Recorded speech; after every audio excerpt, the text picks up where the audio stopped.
소금이 만일 그 맛을 잃으면 무엇으로 짜게 하리요? 후에는 아무 쓸데없어 다만 밖에 버려져 사람에게 밝힐 뿐이라. 마태복음 5장 13절. 예수님은 그리스도인들을 세상의 소금이라고 하셨습니다. 이를 통해 세상에 대한 그리스도인들의 영향력에 대해 말씀하고 있습니다. 존 스토트는 이렇게 썼습니다. 만약 팔복이 예수님의 제자들의 본질적인 성격을 묘사한다면 소금과 빛의 은유는 세상에서의 그들의 선한 영향력을 나타낸다. 양용희 교수님도 이렇게 썼습니다. 소금과 빛은 세상에 대한 제자도의 영향력을 보여준다. 제자도에 대한 팔복의 일반 원리가 제자들의 삶에 구체적으로 적용될 때 세상과의 관계에서 어떤 결과가 나타나게 되는지를 11, 12절과 13절에서 16절은 각각 두 가지 다른 관점에서 보여준다.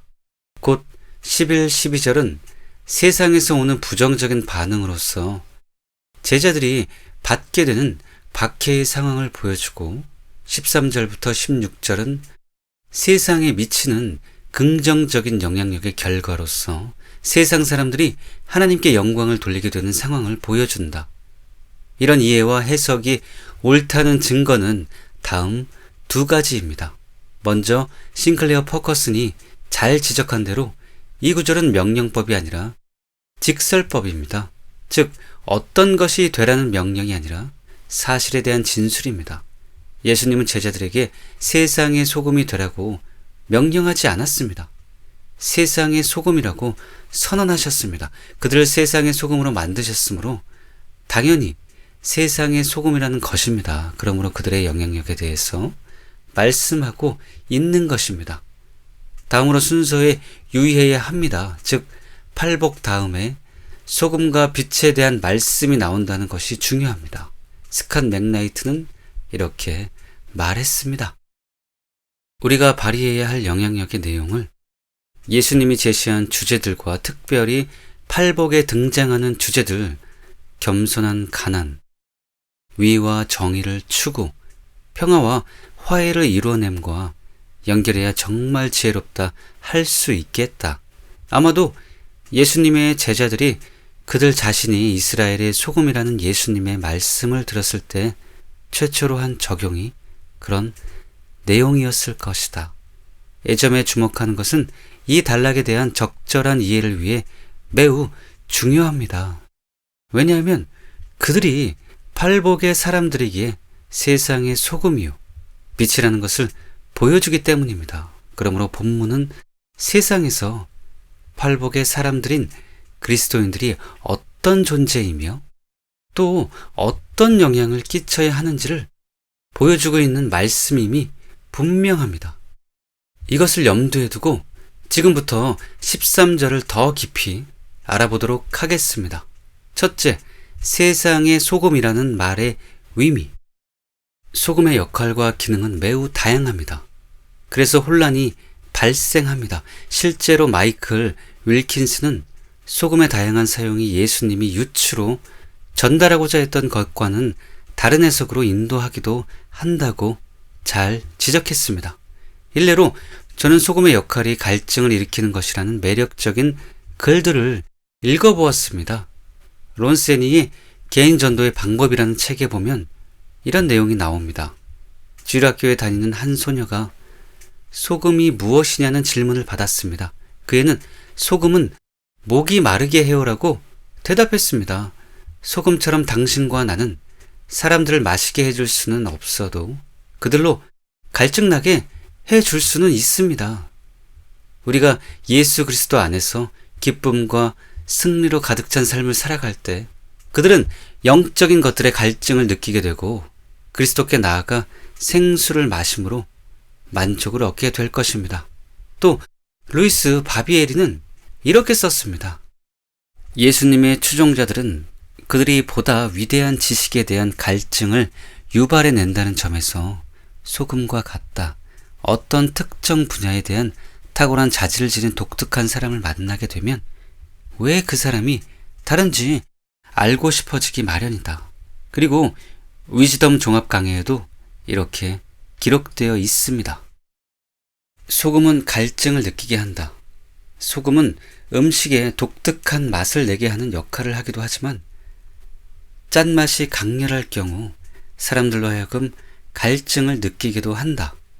소금이 음식물의 맛을 내기도 하며 갈증나게 하는 것과 같다.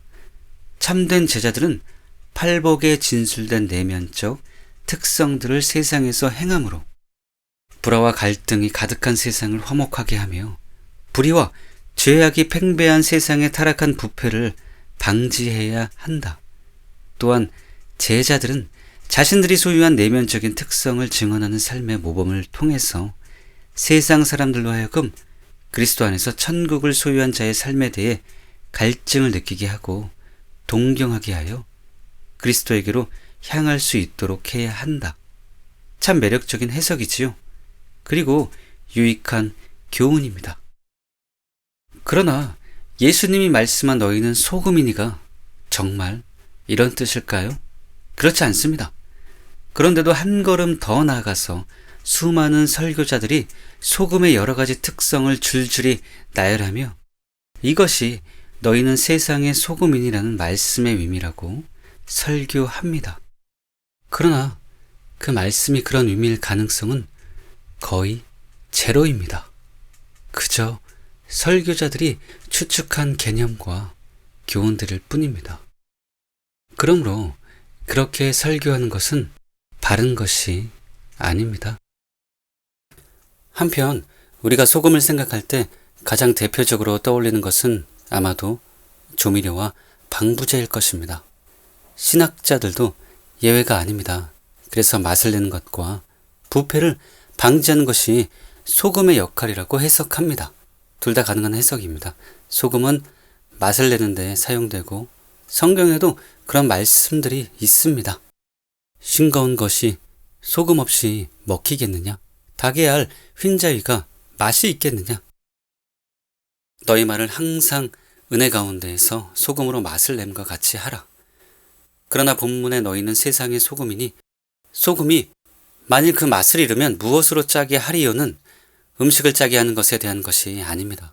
저도 이것을 읽는 대부분의 사람들이 짜게 한다는 것을 소금이 음식을 짜게 하는 것, 음식의 맛을 낸다는 뜻으로 이해한다는 것을 잘 압니다. 그러나 대부분의 주석가들은 그것이 이 말의 의미가 아니라는데 동의합니다. 이 말의 진짜 의미는 짠맛을 회복한다는 것으로 소금 자신이 잃어버린 짠맛을 회복하겠느냐는 질문입니다. 즉, 그것이 불가능함을 뜻합니다. 다행히 몇몇 번역본들은 그 의미를 잘 살려서 번역했습니다. 공동 번역. 너희는 세상의 소금이다.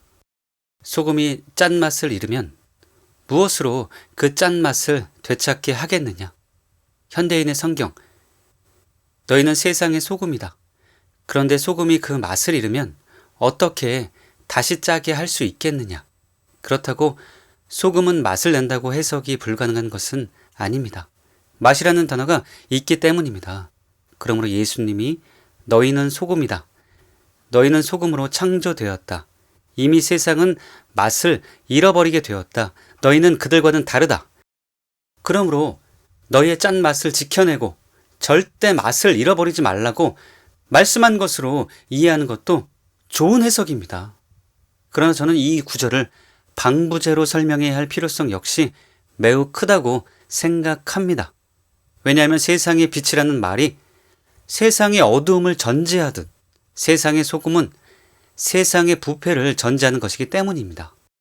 세상의 빛이 어둠에 대조한 것이듯 세상의 소금도 세상의 부패와 대조한 것입니다. 그러므로 세상의 소금을 설명할 때 세상의 부패에 제동을 거는 방부제로서의 역할을 강조하는 것이 필요하다고 생각합니다. 그래서 저는 그 점에 초점을 맞춰서 세상의 소금을 설명하고자 합니다. 둘째, 왜 세상의 소금이 되어야 하나? 우리가 세상의 소금이 되어야 할 이유는 세상의 소금이라는 말 자체에 나타나 있습니다.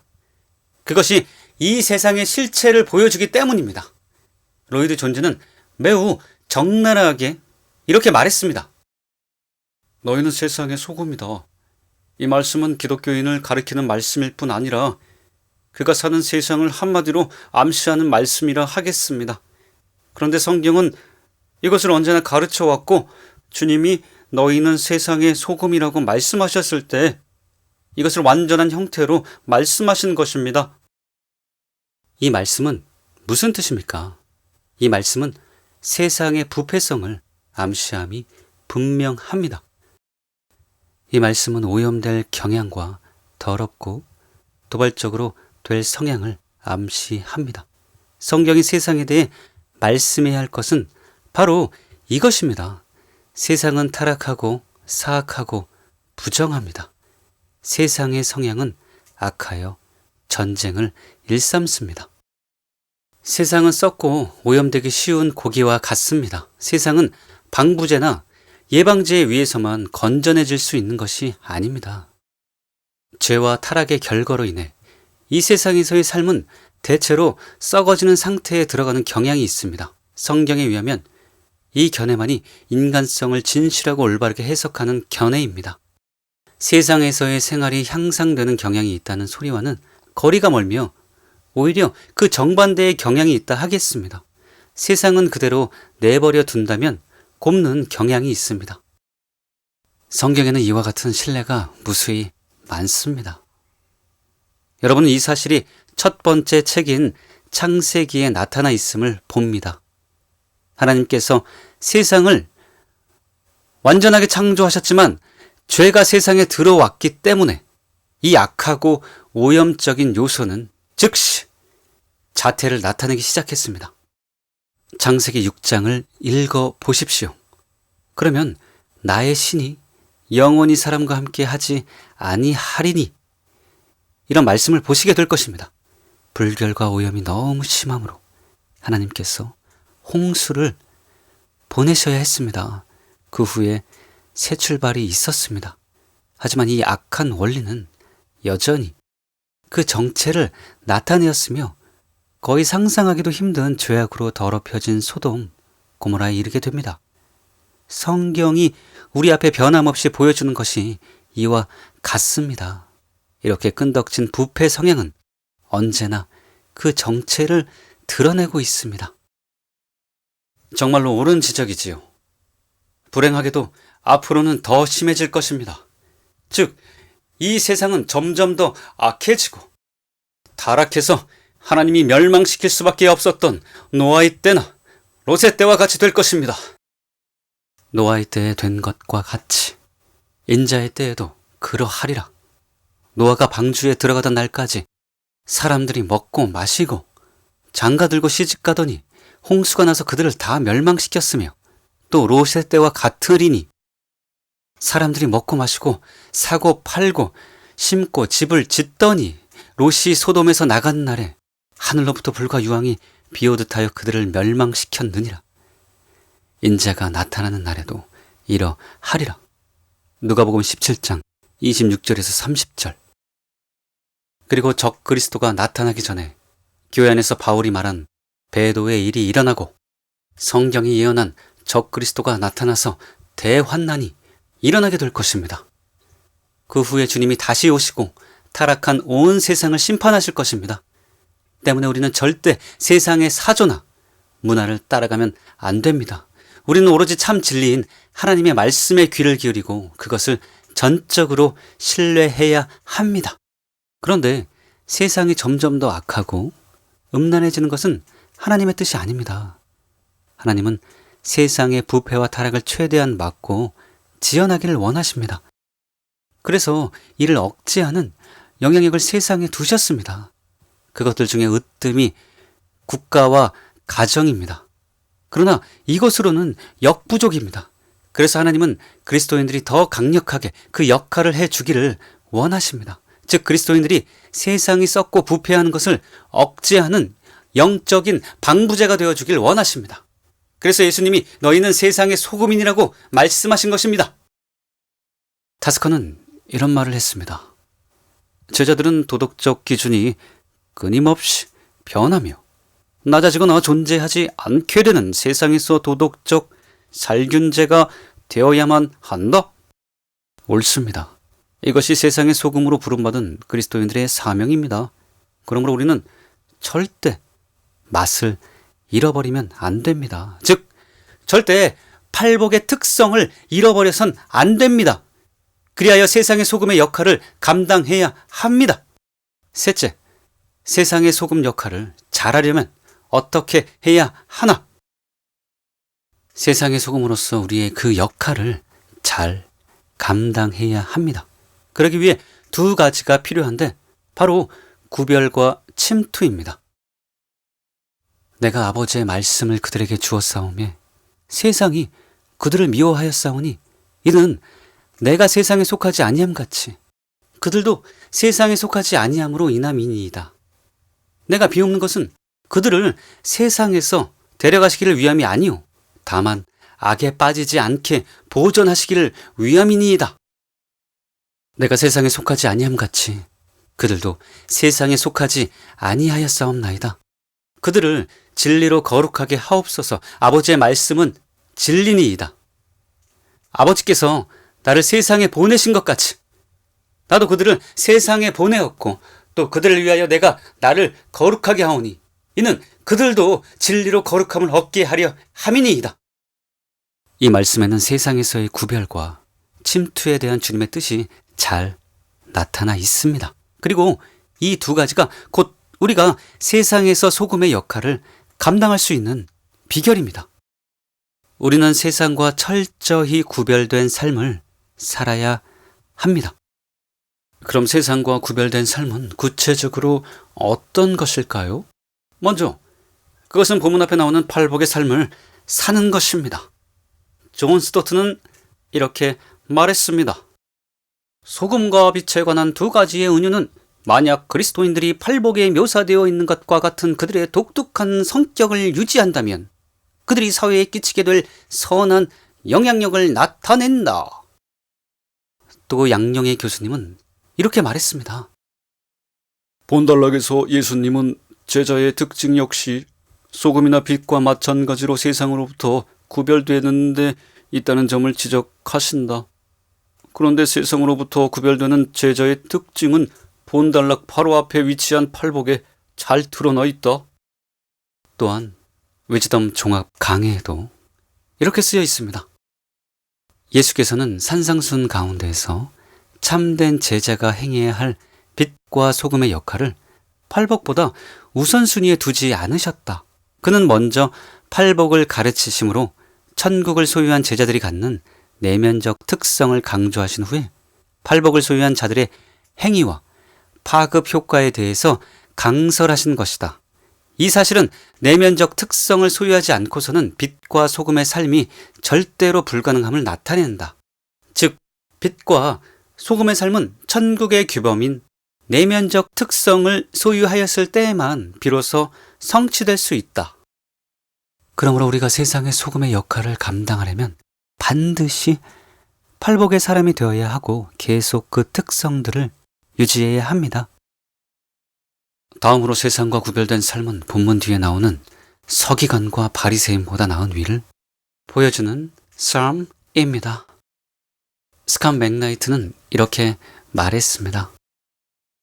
너희는 뭐뭐이다 라는 표현에 감추어진 내용이 있다.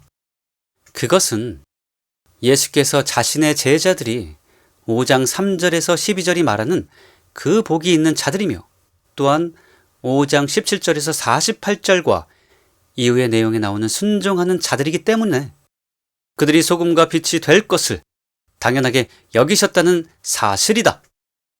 또한 위즈덤 종합 강해에도 이렇게 쓰여 있습니다. 예수께서는 5장 17절에서 7장에 이르기까지 이러한 빛과 소금의 생활에 알맞은 구체적인 사례들을 제시하고 있다. 그러므로 우리가 세상의 소금의 역할을 감당하려면 팔복의 사람이 되면 물론이고 예수님이 율법의 계명을 설명해 주신 대로 행함으로 서기관과 바리새인보다 더 나은 위를 가져야 합니다. 그것이 세상의 소금의 역할을 다하는 삶입니다. 그것이 주님이 모든 그리스도인들에게 기대하시는 생활입니다. 나아가서 그것이 마태복음 7장 21절이 말한 아버지의 뜻대로 행하는 생활입니다. 그러므로 반드시 그렇게 살아가는 여러분 되시기 바랍니다. 둘째, 우리는 세상 안에서 세상과 구별된 삶을 살아야 합니다. 우리는 세상의 소금입니다. 주님은 우리를 세상에 보내셨습니다. 우리가 있어야 할 곳은 사막이나 산속이 아닙니다. 세상입니다. 그러므로 중세 수도사들의 영성은 본받되 삶의 형태는 본받지 말아야 합니다. 즉, 그들처럼 염세주의적이 되지 않도록 조심해야 합니다. 이에 대해 양용희 교수님은 이렇게 썼습니다. 제자들은 세상의 소금이고 세상의 빛이라고 하였다. 이는 제자들의 삶이 세상과 구별될 뿐 아니라 세상과 긴밀하게 연관되어 있음을 보여준다. 제자는 세상과 무관하게 살아가는 자들이 아니라 세상과 밀접한 관계를 가지고 살아간다.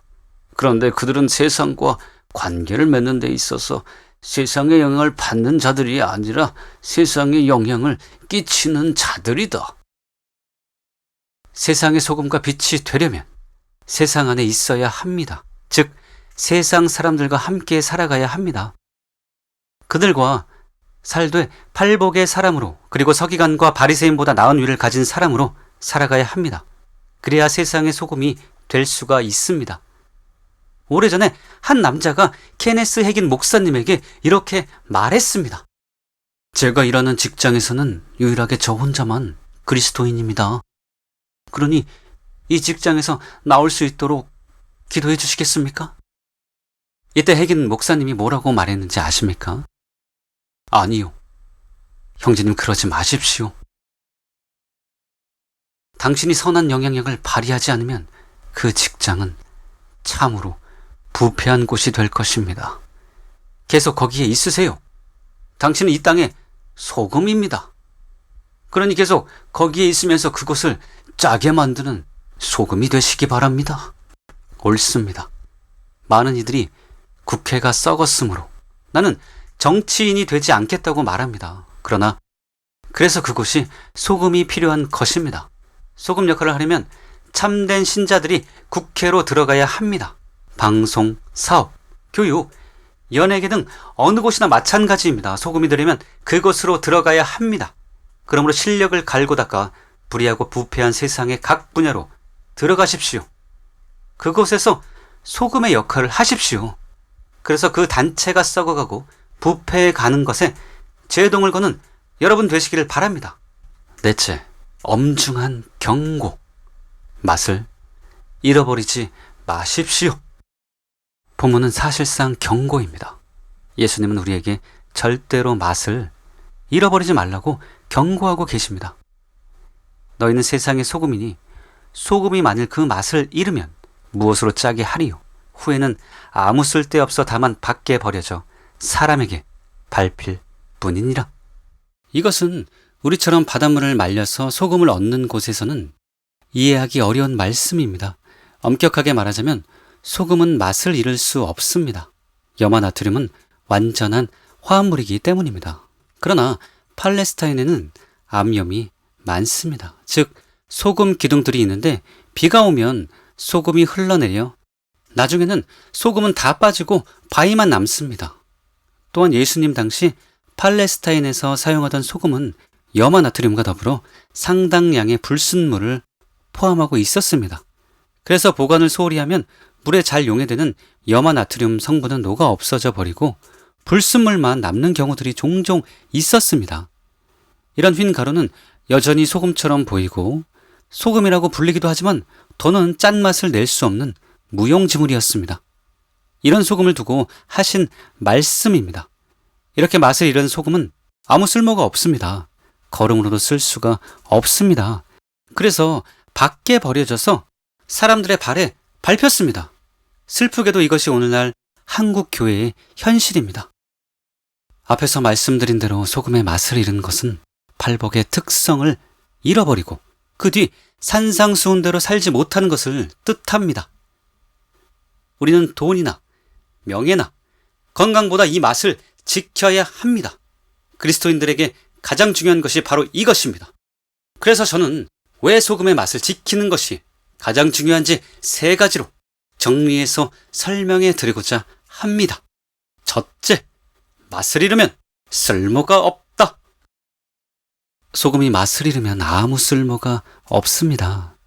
본문에도 나타나 있지만 누가복음 34, 35절에 이것이 더 잘 나타나 있습니다.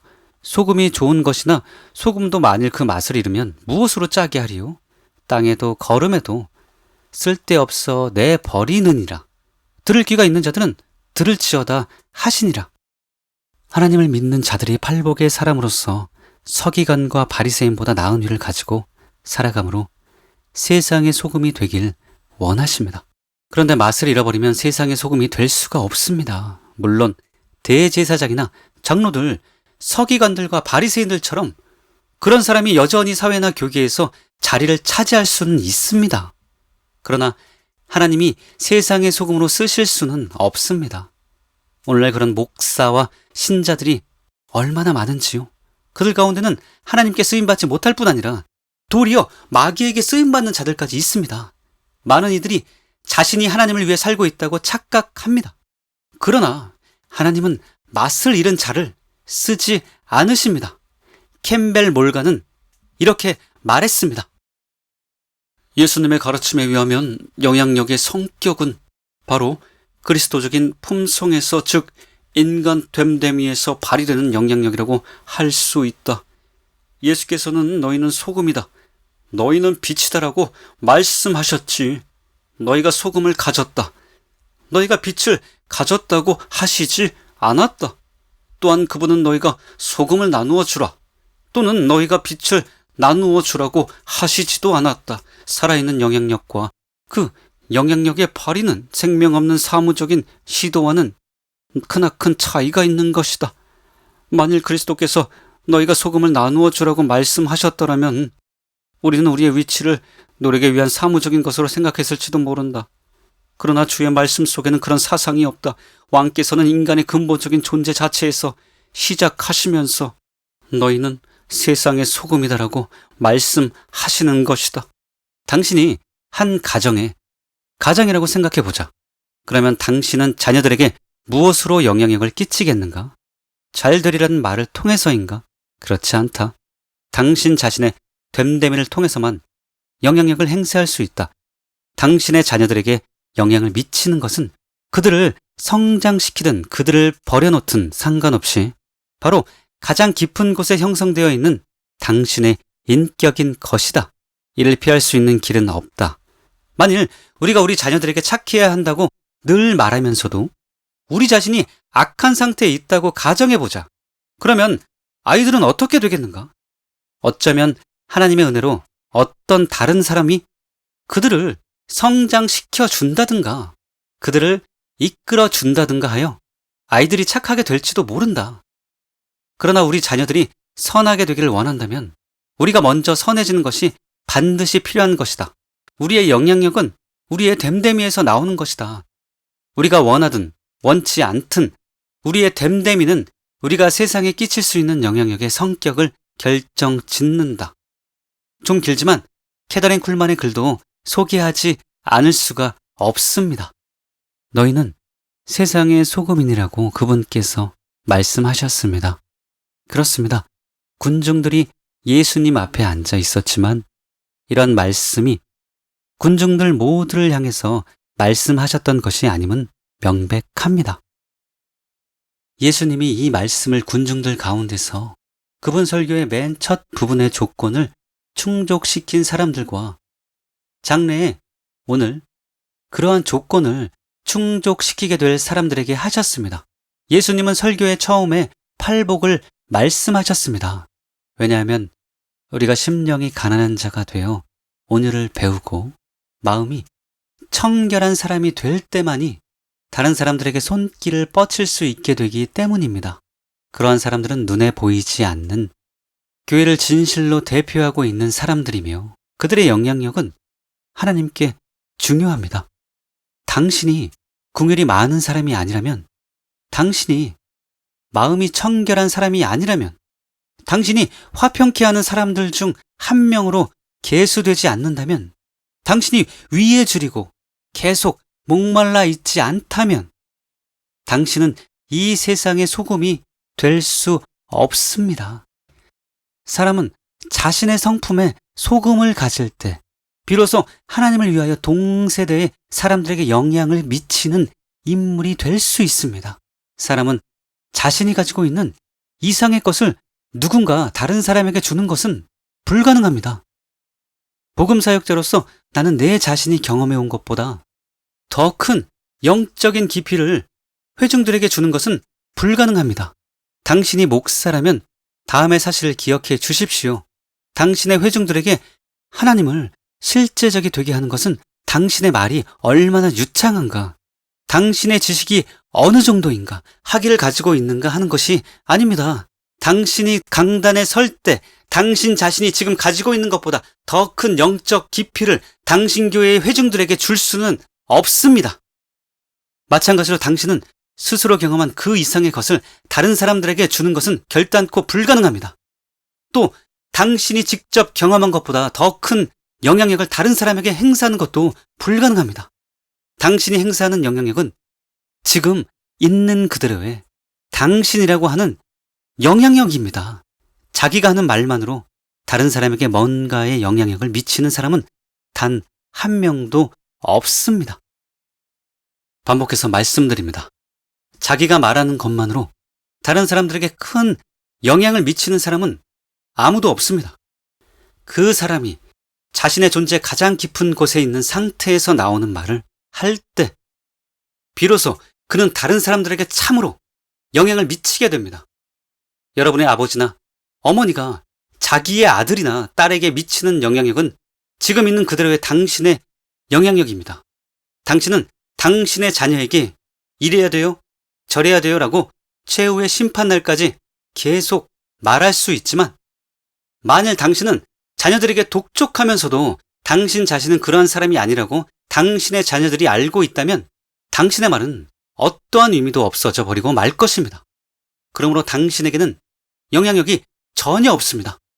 종종 인용되는 다음 속담을 여러분이 듣는다면 모두가 미소를 지을 것을 나는 알고 있지만 지금 여기서 그것을 인용하기로 하겠습니다. 그것은 참으로 진실이기 때문입니다. 당신의 사람됨이 너무나 크게 말하고 있으므로 당신이 하는 말이 들리지 않습니다. 오늘날 살아있는 그리스도인으로서 가장 성공하고 있는 사람은 하나님께 자신을 너무나 헌신하고 있기 때문에 자신의 경험을 파는 일 따위를 필요로 하지 않는 사람들입니다. 사람들은 그런 사람들의 삶에 위해 그런 사람들이 가지고 있는 기독교에 자연스럽게 마음이 끌리게 됩니다. 그리고 그런 사람들의 영향력은 사람들을 그리스도께 인도합니다. 이것이야말로 참으로 예수님께서 너희는 세상의 소금이니라고 하신 말씀의 진정한 의미입니다. 참으로 도전이 되는 말이지요. 그래서 하나님은 우리의 외모나 조건을 보지 않습니다.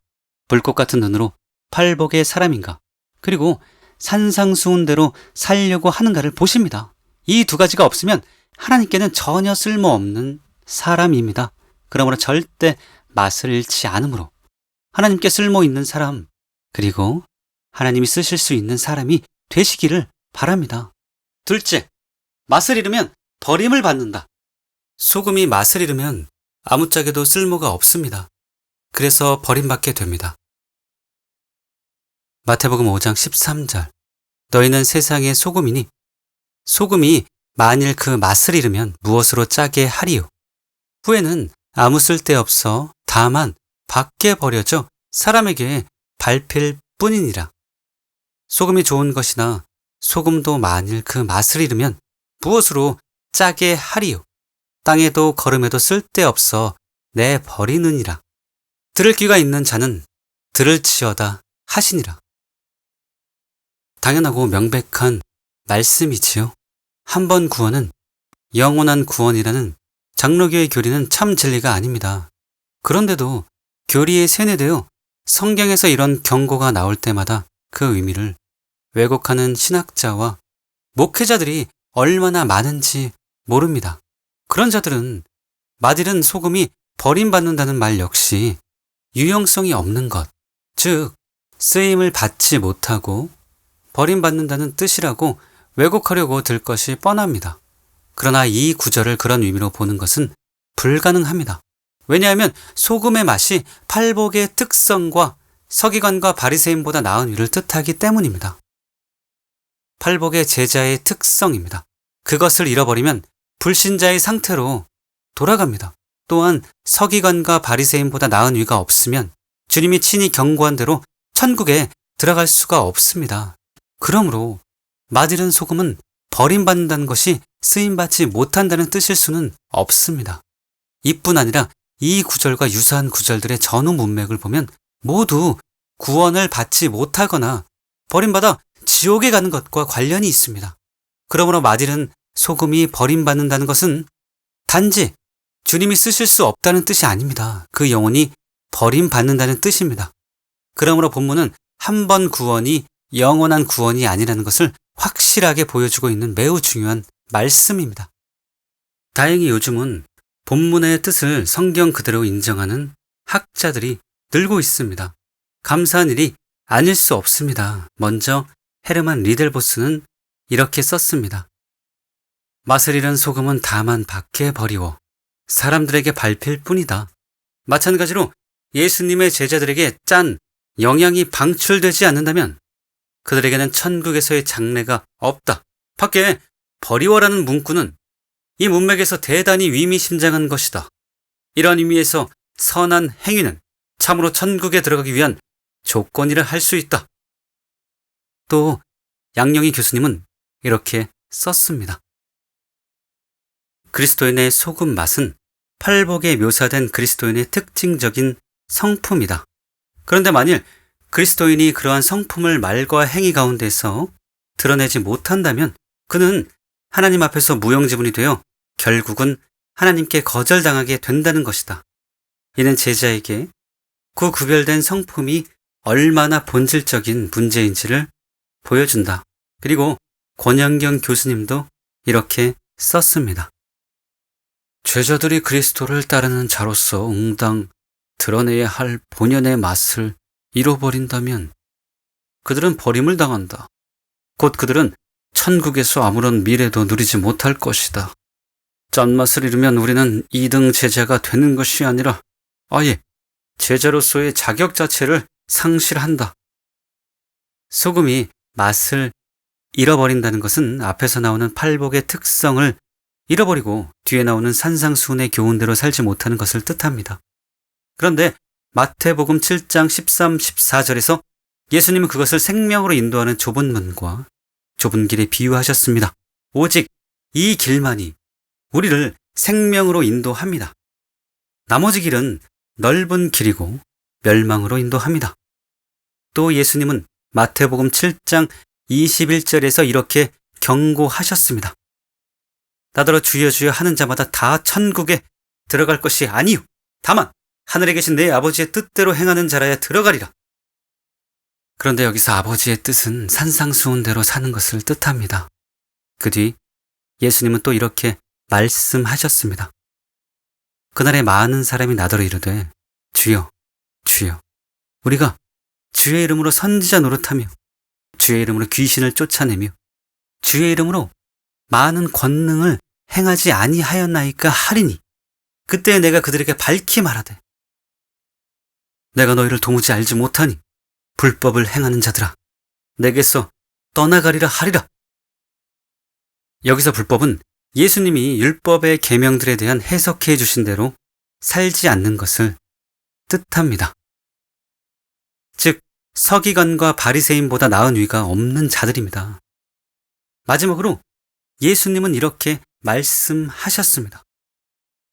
그러므로 누구든지 나의 이 말을 듣고 행하는 자는 그 집을 반석 위에 지은 지혜로운 사람 같으리니 비가 내리고 창수가 나고 바람이 불어 그 집에 부딪히되 무너지지 아니하나니 이는 주추를 반석 위에 놓은 까닭이요 나의 이 말을 듣고 행하지 아니하는 자는 그 집을 모래 위에 지은 어리석은 사람 같으리니 비가 내리고 창수가 나고 바람이 불어 그 집에 부딪힘에 무너져 그 무너짐이 심하니라. 나의 이 말이 무엇입니까? 당연히 산상수훈입니다. 이 비유는 산상수훈의 최종 결론이기 때문입니다. 이처럼 예수님은 산상수훈의 결론 부분에서 반복해서 산상수훈대로 살지 않는 자는 천국에 들어갈 수 없다고 하셨습니다. 그런데 맛있는 소금, 즉 팔복의 특성을 잃어버리고 산상수훈대로 살지 않는 자가 버림받는다고 하신 말씀이 그 영혼이 버림받는 것을 뜻하지 않는다는 게 말이 됩니까? 그것은 명백한 곡해요. 미혹입니다. 그러므로 절대 그들의 말에 귀 기울이지 마시기 바랍니다. 셋째, 맛을 잃으면 사람에게 밟힌다. 소금은 맛을 잃으면 쓸모가 없습니다. 그래서 버림받습니다. 그 결과 사람들의 발에 밟힙니다. 너희는 세상의 소금이니 소금이 만일 그 맛을 잃으면 무엇으로 짜게 하리요? 후에는 아무 쓸데없어 다만 밖에 버려져 사람에게 밟힐 뿐이니라. 맛 잃은 소금은 아무도 존중하지 않습니다. 하나님도 존중해 주지 않을 뿐 아니라 사람들의 발에도 밟힐 뿐입니다. 맛 잃은 소금들이 넘쳐나는 한국 교회를 보십시오. 정부에 밟히고 언론에 밟히고 전교조에 밟히고 국민들에게 밟히고 있습니다. 유럽과 미국의 교회들도 마찬가지입니다. 왜냐하면 교회가 맛을 잃었기 때문입니다. 그런데 단지 우리가 밟히는 것이 문제가 아닙니다. 더 큰 문제는 하나님의 영광이 가리어진다는 것입니다. 우리가 세상의 소금과 빛의 역할을 잘 감당하면 하나님께 영광이 됩니다. 이같이 너희 빛이 사람 앞에 비치게 하여 그들로 너희 착한 행실을 보고 하늘에 계신 너희 아버지께 영광을 돌리게 하라. 반대로 우리가 소금과 빛의 역할을 감당하지 못하면 유대인들을 통해 하나님의 이름이 모독을 받은 것처럼 우리 때문에 하나님의 이름이 모독을 받게 됩니다. 로마서 2장 23절 24절 법을 자랑하는 내가 율법을 범함으로 하나님을 욕되게 하느냐. 기록된 바와 같이 하나님의 이름이 너희 때문에 이방인 중에서 모독을 받는도다. 날마다 이름이 거룩히 여김을 받으시오며라고 기도한다고 하나님의 이름이 거룩히 여김을 받으시는 것이 아닙니다. 우리가 맛을 잃지 않고 팔복의 사람 그리고 서기관과 바리새인보다 나은 위를 가지고 살아가야 가정과 학교와 직장과 세상에서 하나님의 이름이 영광을 받으십니다. 그러므로 절대 맛을 잃지 않는 저와 여러분 되시기 바랍니다. 다섯째, 오늘날 교회들의 가슴 아픈 현실. 바닷물이 썩지 않는 이유가 무엇인지 아십니까? 바닷물 속에 있는 소금 때문입니다. 전 세계 바닷물의 평균 염도는 3.5%입니다. 3.5%의 염분이 나머지 96.5%를 지탱하고 있습니다. 3.5%의 소금만 있어도 나머지 96.5%의 물을 싱싱하게 유지할 수 있습니다. 놀랍지요? 마찬가지로 3.5%의 진짜 성도만 있어도 이 사회는 병들지 않습니다. 1899년 3월 1일자 대한그리스도인의 회보에 이런 기사가 실린 일이 있습니다. 이번에 새로 난 북도 군수 중에 유력한 양반 한 사람이 말하되 예수교 있는 고을에 갈 수 없으니 영남 고을로 옮겨 달란다니 어찌하여 예수교 있는 마을에 갈 수 없나뇨? 우리 교는 하나님을 공경하고 사람을 사랑하는 도라. 교를 참 믿는 사람은 추호나 그런 일을 행치 아니하며 관장의 말을 거역하지 아니하는데 그러나 관장이 만약 무단히 백성의 재물을 빼앗을 지경이면 그것을 쉽게 빼앗기지 아니할 터이니 그 양반이 갈 수 없다는 말이 그 까닭인즉. 당시 기독교인은 단지 1만 명가량이었습니다. 우리나라의 인구가 1,500만 명이었으니 0.1%도 안 되는 셈입니다. 그런데도 기독교인들이 있는 곳에는 부정과 부패가 있을 수 없었다는 것입니다. 그래서 부정부패를 좋아하는 탐관오리가 기독교인들이 있는 평안도, 함경도 지역에 가기를 꺼렸고 기독교인들이 없는 곳으로 가려고 애를 썼다는 기록입니다. 믿기 힘들 정도로 놀라운 기사입니다. 그때에 비해 현재 기독교인의 비율은 비교할 수 없을 정도로 높습니다. 그런데 나라가 왜 이 모양입니까? 온통 거짓투성이고 왜 이렇게 악해졌습니까? 그것은 교회가 소금의 역할을 제대로 못했기 때문입니다. 바꾸어 말해서 그만큼 참 신자가 적고 천국에 갈 자들이 적기 때문입니다. 오래전 한 유명한 목사님이 설교를 하면서 이렇게 말했습니다. 예수께서는 마태복음 5장 13절에서 너희는 세상의 소금이라고 말씀하셨습니다. 무슨 뜻입니까? 우리가 비록 세상에서 소수로 살아갈지라도 전체를 보존하는 소금의 역할을 제대로 감당해야 한다는 말입니다. 바다를 썩지 않게 하는 소금의 양은 전체 바닷물의 3.5%라고 합니다. 3.5%의 소금이 전체 바다의 건강을 유지하게 만드는 것입니다. 그런데 현재 우리나라의 기독교인이 전체 인구의 25%라고 합니다. 이런 말을 뭐라고 합니까? 거짓말이라고 합니다. 만약 성도가 25%가 되었다면 이 땅에는 악이 발붙일 곳도 없게 되었을 것입니다. 25%라 해도 진정한 성도가 아니기 때문에 그런 일이 벌어지지 않고 있는 것입니다. 기독교는 양을 문제 삼지 않습니다. 진짜 소금 같은 성도를 키워내면 3.5%를 할지라도 세상은 변화될 것입니다. 정말로 깊이 공명이 되는 말이지요. 그러므로 우리나라의 문제는 기독교의 문제입니다. 단순히 정치인, 언론, 국민들이 문제가 아닙니다. 기독교가 문제입니다. 교회의 타락이 이런 기가 막힌 나라를 만든 주범입니다. 때문에 저는 우리 모두 존 스토트의 말을 귀담아 들어야 할 필요가 있다고 생각합니다. 사회가 썩어갈 때 우리 그리스도인들은 신앙적인 면에서의 두려움으로 두 손을 들고 비그리스도인의 세상을 꾸짖는 경향이 있다. 그러나 우리는 우리 자신을 꾸짖어야만 하지 않는가? 사람은 누구나 소금에 절이지 않는 고기가 썩어가는 것을 탓할 수는 없다. 소금에 절이지 않는 고기는 썩을 수밖에 없다. 물어야 할 참된 질문은 소금이 어디에 있느냐이다. 사실 세상의 소금이 된다는 것은 무엇을 의미하는가? 무엇보다도 먼저 우리 그리스도의 백성은 더욱 담대하게 그리고 더욱 기탄 없이 악을 정죄해야만 한다. 확실히 정죄는 소극적이다. 마찬가지로 소금의 작용도 소극적이다. 때때로 분명한 그리스도인의 향의가 없기 때문에 사회의 표준이 미끄러져 넘어진다. 슬프게도 현재 한국 교회는 세상보다 더 부패했고 교단들과 목사들은 오래전부터 안위를 위해 벙어리 행세를 해왔습니다. 큰 교회 목사들이 더 벙어리입니다. 그래서 나라가 이 지경이 된 것입니다. 그러므로 교회가 변해야 합니다. 그래야 이 나라의 미래가 있고 희망이 있는 것입니다. 끝으로 저는 항상 우리 교회가 음해를 받지만 않았다면, 그래서 초대형 교회로 성장했다면 한국 교회를 개혁하고 이 나라를 바꿀 수 있을 텐데 하고 아쉬워했습니다. 그러던 중 싱클레어 퍼커슨의 글이 저에게 위로가 되었고 소망을 주었습니다. 그리스도인으로서 우리는 인적으로나 수적으로 약하고 열세하기 때문에 좌절할 때가 너무 많습니다.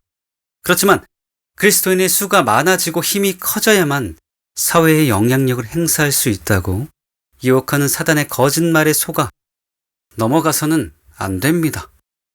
예수께서 소금을 예로 든 것은 그리스도인이 겉으로 보기에는 값이 싸고 보잘것없는 것처럼 보여도 우리의 예상을 뛰어넘어 주변 세계에 영향력을 행사할 수 있음을 고무하기 위함입니다.